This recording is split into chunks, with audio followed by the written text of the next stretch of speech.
चीन में पाकिस्तानी ब्लॉगर की धूम तिब्बती लिबास में मलबूस महजेब अब्बासी की चीनी सियाहों के साथ रक्स करने की वीडियो वायरल हो गई। चमकदार रंग के तिब्बती लिबास में मलबूस महजेब अब्बासी दो चीनी सियाहों के साथ रक्स करती हैं, जिससे वो एक दिन पहले अपने सफ़र में मिली थी और आस्तीनें उड़ाते हुए बाजू को खूबसूरती से उड़ाती हैं।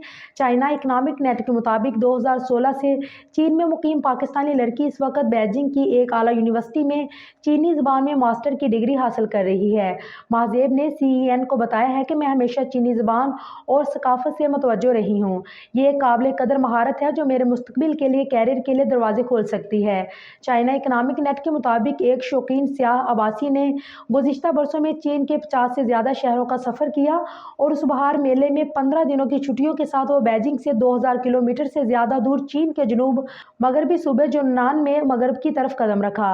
जैसा कि चीन ने अपने कोविड-19 इक़दामात में नरमी की थी, मैं आज़ादाना तौर पर सफ़र करने और मुल्क के मुख्तलिफ हिस्सों को तलाश करने के लिए काबिल हूँ। ग्लोबल ट्विटर ने कहा है कि वो रक्स करने वाले सियाहों और मुकामी लोगों को दिखाने वाले ग्रोहों की फिल्म बना रही हैं।